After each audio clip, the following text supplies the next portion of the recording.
In a LR circuit, the peak value across the inductor L and the resistor R are 200 and 150 volt respectively. सबसे पहली बात LR circuit है, एक कौन सा सर्किट है? एक LR सर्किट, सीरीज में जुड़े हुए हैं। एक तो इंडक्टर है जी, एक रेजिस्टेंस है जी, दोनों किस में जुड़े हैं भाई? सीरीज में जुड़े हुए हैं जी, ठीक है ना। ये L है और ये R है, ठीक है। एक के अक्रॉस है 200 वोल्ट और कौन सी वैल्यू है? ये 200 वोल्ट और 150 पीक वैल्यू बोल रखी है इसने, पीक वैल्यू बोल रखी है, मतलब V नोड L की वैल्यू दे रखी है और एक V नोड R दे रखा है। V नोड L दे रखा है आपको 200 और V नोड R दे रखा है आपको 150 वोल्ट, ठीक है। And the RMS value of current in the circuit is 5 ampere. I RMS दे रखा है 5 एम्पियर। ये बताओ आई पी कितना हो जाएगा यहाँ से? आई नोड 5√2 एम्पियर हो जाएगा।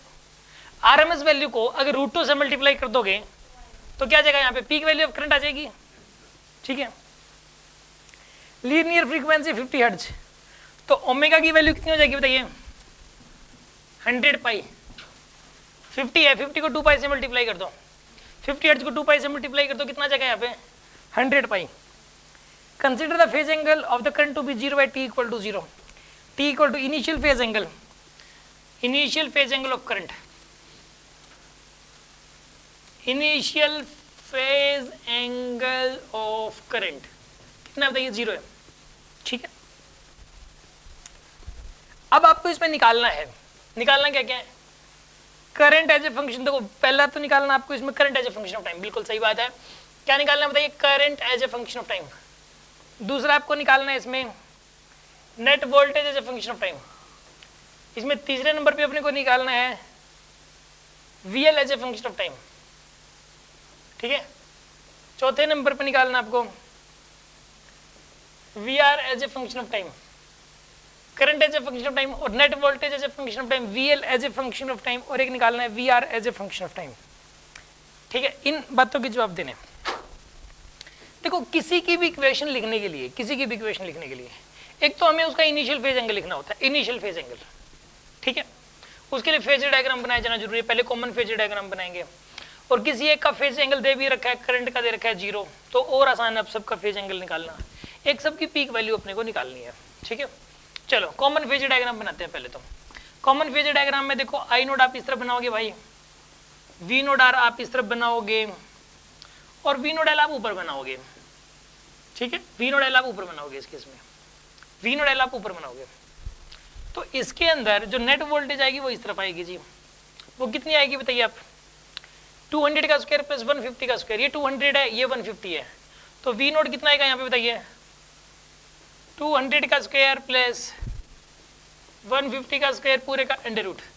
इसको सॉल्व करने का ये 40,000 बनेगा प्लस ये बनेगा, सॉल्व कर लो इसको,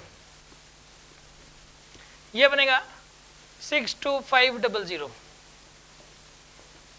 ये बनेगा जी यहाँ से फिर 250 बनेगा, ये 250 वोल्ट। तो V नोट तो आ गया आपके पास 250 वोल्ट। हाँ जी कोई शक हो तो बताओ इस बात में। ये तो यहाँ पे 200, यहाँ पे ये 150, ये डेल्टा फाई है। एक काम करो बाप, टेंजेंट डेल्टा फाई की वैल्यू निकालनी है आपको। टेंजेंट डेल्टा फाई हो जाएगा दिस अपॉन दिस, 200 अपॉन में 150, ठीक है। 4/3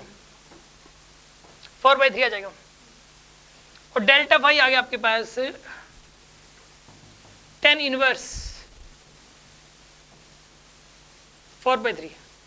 वैसे 4/3 पता है कितना होता है? चलो इसने 4/3 की टर्म्स में दे रखा है, वैसे तो 4/3 की टर्म्स में दे रखा है, वैसे 4/3 कुछ ऐसा होता भी नहीं है। अब सुनो उसके बाद, अब देखो डेल्टा फाई आ गया आपके पास, फेज डिफरेंस आ गया 10 इनवर्स 4/3 आ गया आपके पास, ये फेज डिफरेंस की वैल्यू आ गई। अब सुनो, अब यहाँ पे ये V नोड हमारे पास है, क्या आ गया हमारे पास? पहले क्या नहीं दिया था इसने? अच्छा इसमें ना हमें निकालना है, यहाँ पे current as a function of time, XL XR ये सब तो जरूरी है ना, अभी करते हैं अभी।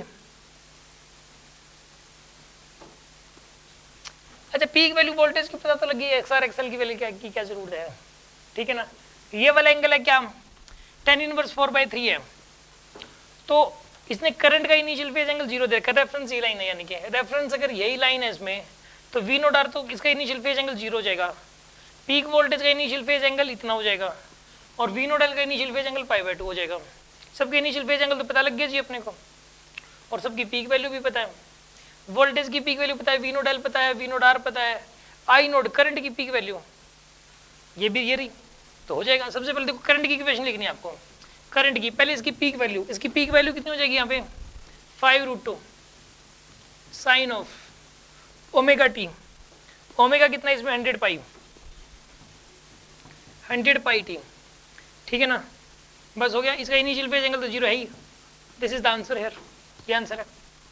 एक हमें लिखाना है V R as a function of time, V R की वैल्यू हो जाएगी V naught R 150 sine of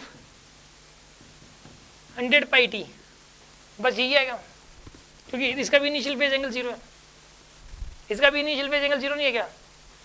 अब यहाँ पे अब अगली बात हमें निकलनी है V नोट एल की वैल्यू, V नोट एल हो जाएगा, V नोट एल पी की वैल्यू कितनी है, V नोट एल नहीं VL, तो इसका V नोट एल कितना है यहाँ पे 200 sine of 100 pi t plus π/2, ये आएगा आपके पास। फिर हमें निकालना है V नोट कितना आएगा इसमें बताइए, इसकी पीक वैल्यू कितनी है 250 sine of 100 pi t plus tan inverse 4/3, ये बनेगी आपके पास। चारों की चारों वैल्यूज आगे निकल गया, समझ में आ गया होगा आपको।